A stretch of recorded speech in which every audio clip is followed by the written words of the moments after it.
한미일 그 공조는 더욱더 굳건해질 것 같긴 한데, 이제 안보 측면에서는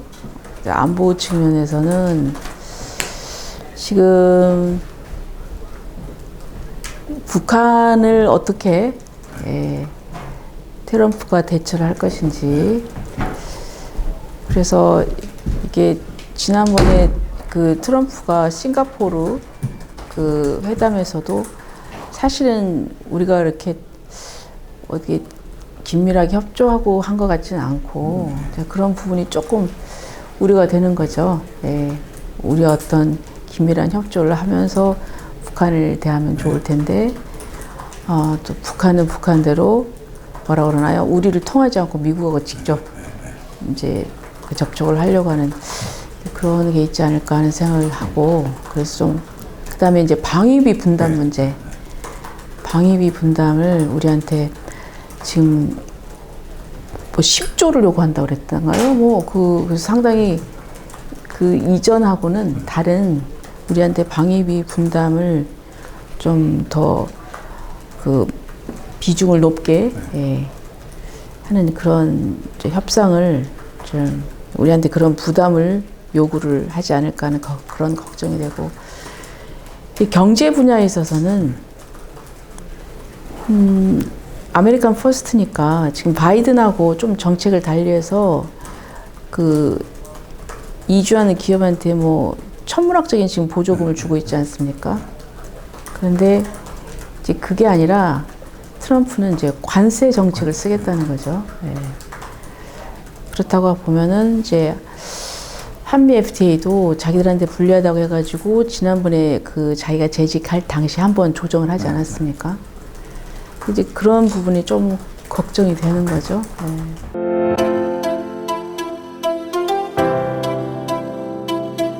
법사위를 하면서 이게 정책 질의가 아니고 완전히 그냥 계속 정쟁이었어요. 그래서 뭐 김건희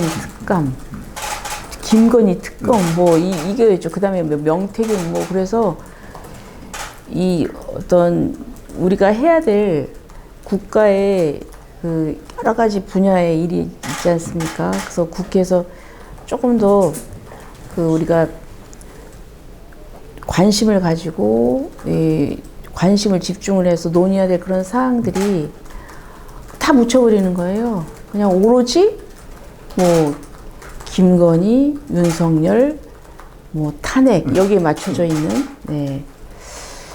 그래서 참 이거는 국가적으로도 좀 불행하다. 그런데 그것이 저는 다수당의 힘을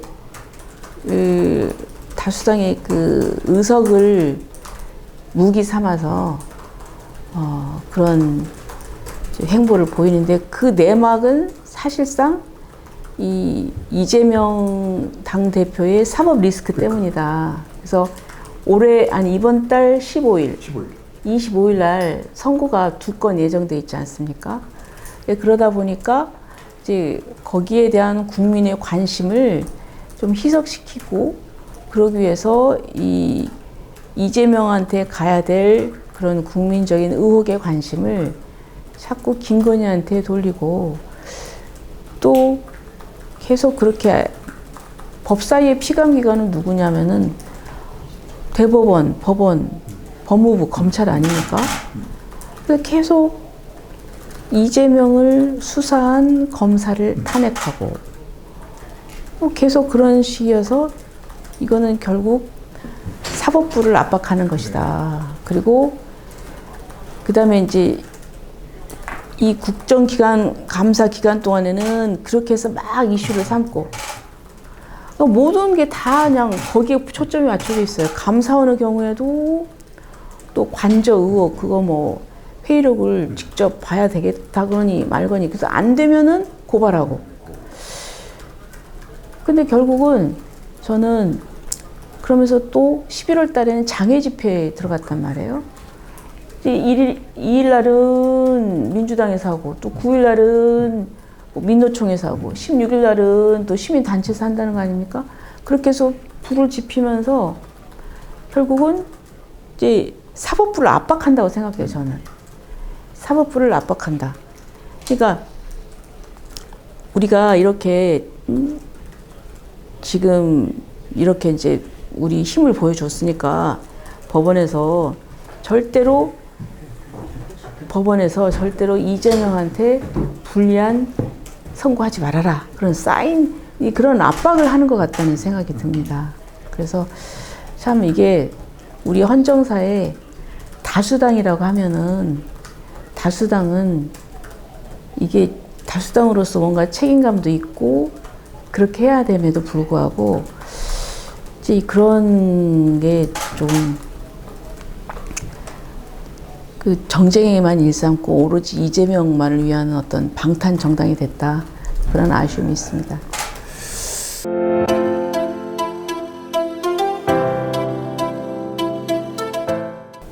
제도도 중요하지만 근데 이제 그 뭐 중선거구 제도를 하면은 제가 볼 때는 그럼에도 불구하고 호남에서는 다 중선거를 해도 그 편향되는 거는 어쩔 수가 없지 않을까 하는 생각도 들어요.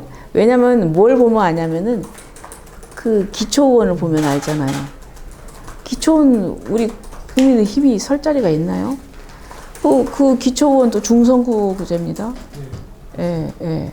그래서 저는 가장 근본적인 거는 그 우리 호남 사람들의 어떤 자각과 생각의 변화라고 보거든요. 그건 뭐냐? 저는 항상 충청도를 얘기합니다. 충청도. 그러니까 충청도는 과거에도 충청도도 지역주의,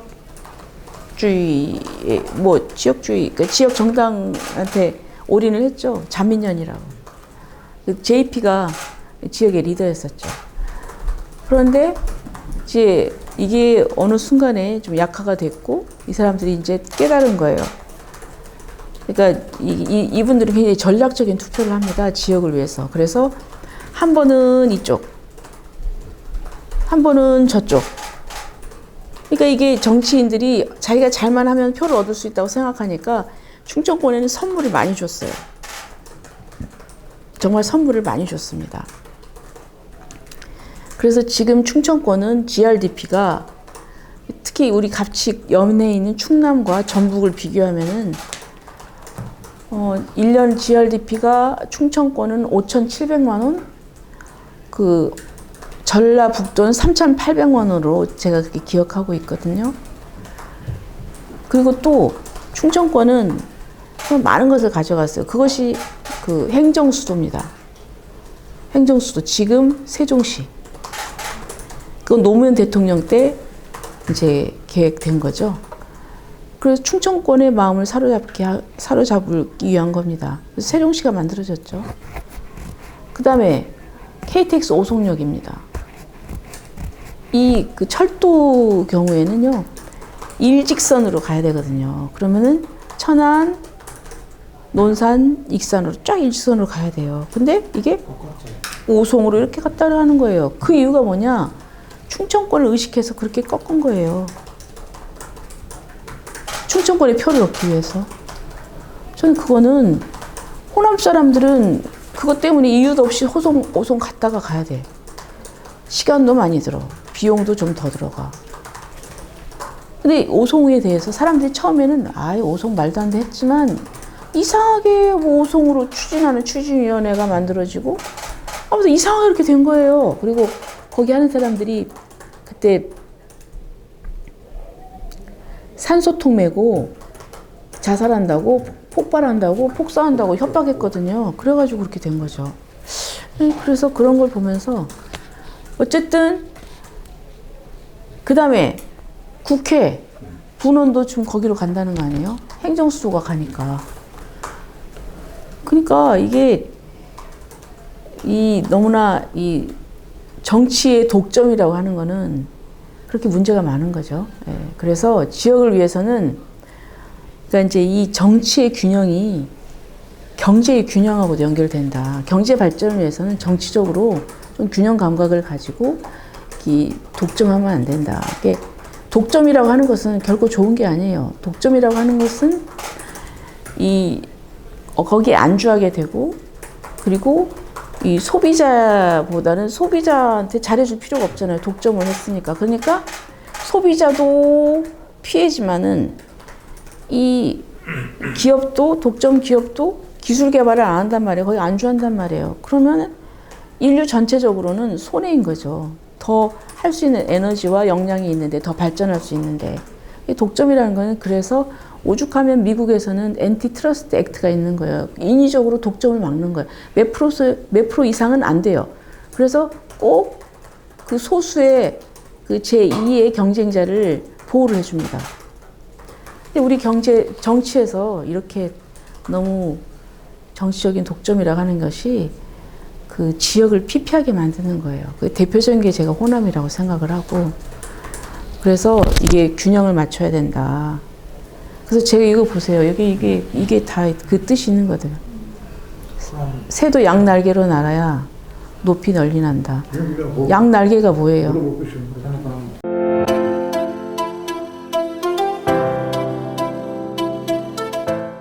그러니까 이제 인물론도 있는 거죠. 인물론도 있고, 이제 아마 그 이정현 국회의원님이 이제 과거에 그 호남에서 기적을 이뤘잖아요.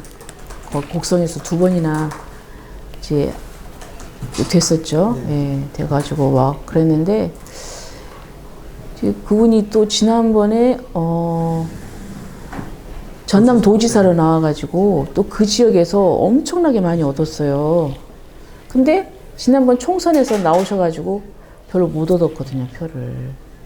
그러니까 거기에 대해서 조금 그 많은 실망이 좀 있었던 것 같고, 이제 그러면서 이제 그 좀 계속 영향력 있는 사람이 나오질 않다 보니까 좀 그런 일이 있어서. 근데 또 거꾸로 보면 거기 이제 영광 같은 경우는 진보당, 네, 그렇죠. 예, 진보당이 상당히 선전을 했죠. 진보당, 그 다음에 조국혁신당. 그걸 보면서, 그리고 또 곡성에서도 그 조국혁신당이 나와가지고 또 선전을 했고, 그러니까 이게 민주당, 이제 호남도 민주당 독식판은 아니다. 이제 어떤 명분이 있고 그러면은 표를 이제 뺏어올 수도 있고, 그래서 거기에 또 이제 우리가 그것이 현실이라는 것을 인식을 하지만, 그래도 그런 어떤 큰 내용의 변화는 있다. 거기서 우리가 또 좀 여지가 있다. 이렇게 생각을 합니다.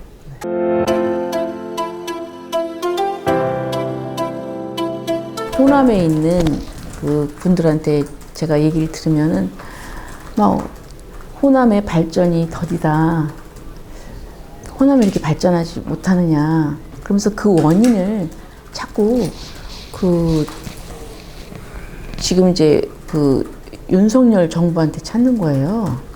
그래서 저는 도대체 왜 그럴까? 왜냐하면 우리가 집권한 때도 있었잖아요. 그렇죠? 그러니까 뭐 김대중 대통령, 노무현 대통령 때 있었고 문재인 대통령 때 있었어요. 또 문재인 대통령은 막 90 몇 프로 밀어줘가지고 되는 분 아닙니까? 그런데 그 기간 동안에 우리 호남이 어떻게 됐습니까? 발전을 했습니까? 아니잖아요. 그 자기가 그렇게 열심히 해줬음에도 불구하고, 그래서 지금 항상 하는 얘기가 호남은 왜 이렇게 발전이 더디냐, 응? 그리고 또 뭐 새만금은 언제 할래? 그러니까 저는 그게 이 묻지마 민주당 뭐 일편단심이어서 정신 승리인지는 내가 모르겠어요. 아, 나는 말이야 변함없이 한쪽만을 지지해. 근데 나는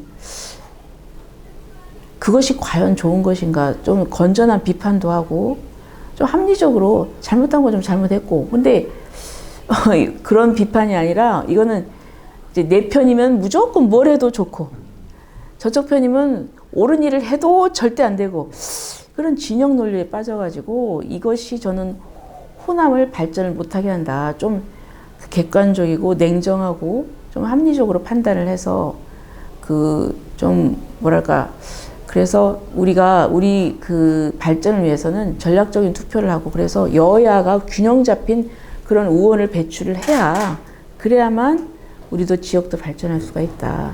그래서 아까도 얘기했듯이 새도 양 날개로 날아야 높이 날고 넓게 간다. 높이 날고 멀리 간다. 우리는 지금 한쪽 날개만 있는 거예요. 그러니까 날개 한쪽으로만 나르면은요, 멀리 못 가서 그냥 꼬꾸라집니다. 균형을 잃고. 그래서 제가 항상 요거를 이렇게 현수막을 만들어 놨거든요. 네, 그런 말씀을 드리고, 그리고 또 역시 우리 국민들이 지금 진영 논리에 매몰이 돼서 너무나 극과 극이고 상대를 이해하지 않고 포용하지 않고 비판을 하는데 증오와 분노까지 나가는 것 같아요. 전 그건 아니다. 우리가 같은 민족인데. 그래서 좀 저는 이 상대방에 대한 어떤 비판이 어떤 그 인간적인 증오까지 안 갔으면 좋겠어요. 좀 무서워요. 그건 정말 위험하다. 아니, 상대가 나하고 의견이 다를 수 있는데 그게 다르다고 해서 그 다른 거 하나로 계속 뭐든지 다 이렇게 미워하고 분노하고 이제 그러느냐. 그런 어떤 좀 포용력이 좀 있었으면 좋겠다. 이런 말씀을 좀 드리고 싶습니다.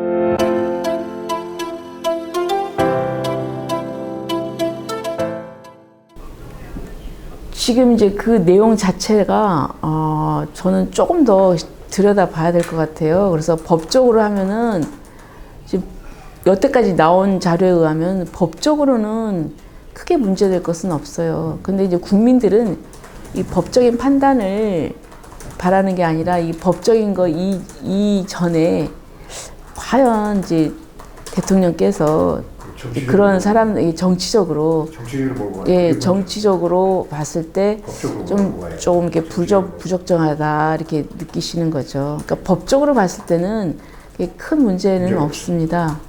예, 근데 이제 그게 우리 국민들이 어떤 법적인 그런 판단만으로 끝내지를 않죠. 이걸 그냥 그 정치적으로 봤을 때 과연 이게 그 정치적으로 봤을 때 이것이 좀 이렇게 부적절하다.